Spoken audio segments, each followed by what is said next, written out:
السلام عليكم البنات. j'espère que vous allez bien. انا نتمنى ان شاء الله هذا الفيديو تلقاكم في صحة جيدة وفي احسن احوال نتوما ووليداتكم ان شاء الله.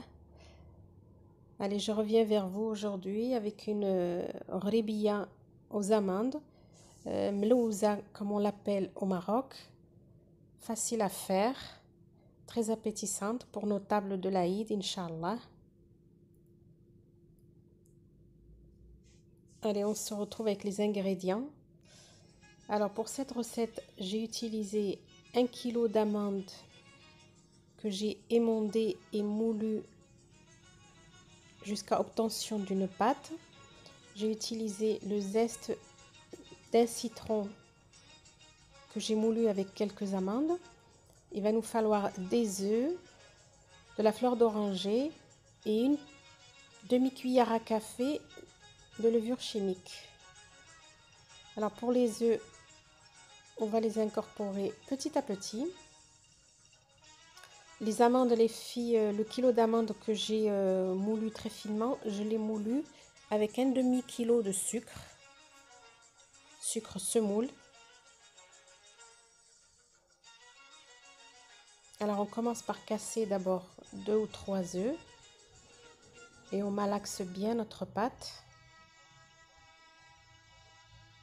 Comme je vous ai dit les filles, les amandes elles doivent être moulues très finement jusqu'à obtention d'une pâte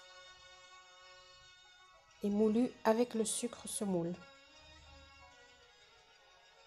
Alors j'ai rajouté un œuf. Pour cette préparation, j'ai utilisé 4 œufs entiers.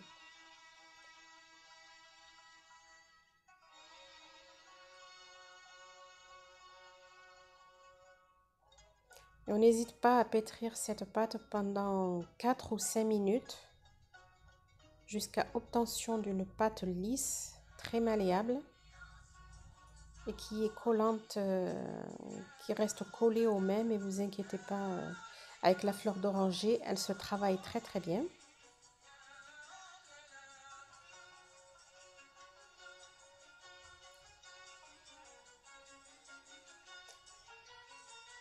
La petite demi-cuillère à café de levure chimique, on la rajoute vraiment à la fin. Voilà, à la fin, on doit obtenir cette pâte, comme je vous ai dit, lisse et collante en même temps.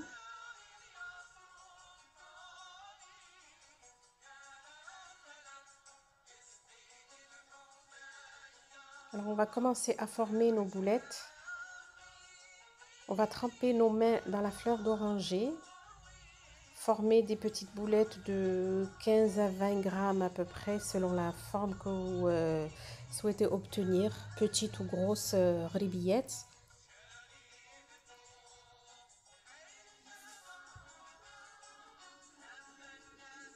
On va les placer sur le sucre glace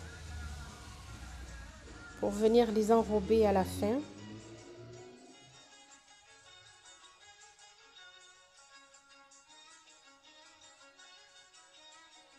Alors il faut vraiment très très bien les enrober de sucre glace les filles pour avoir un bon rendu à la fin. Et avec une petite cuillère, on va venir faire des petites fentes sur les côtés. Une fois qu'on aura bien pincé la boulette de pâte d'amande entre nos mains, juste légèrement, on vient la travailler avec la petite cuillère comme ceci. Voilà, vous appuyez bien avec le doigt, pas trop non plus pour pas l'écraser, juste un petit peu pour lui donner une forme. Et on vient la travailler avec la cuillère comme ceci.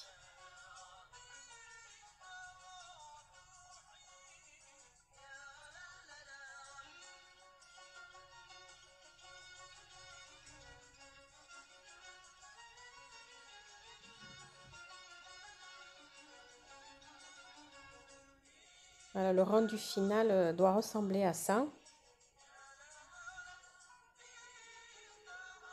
Alors vous les placez sur un plat qui va au four avec un papier film pour éviter que nos rébillets n'accrochent. Et dans un blanc d'œuf battu, on va venir mettre une poignée d'amandes entières qu'on va placer sur nos rubillettes et appuyer légèrement dessus pour qu'elles accrochent au sucre glace.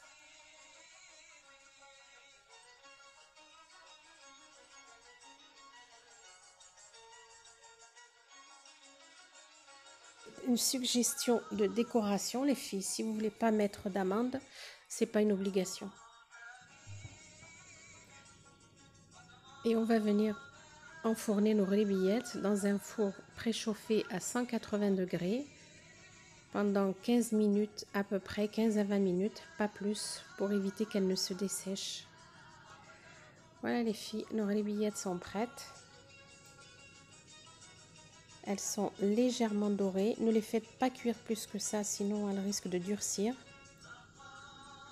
Elles sont légères.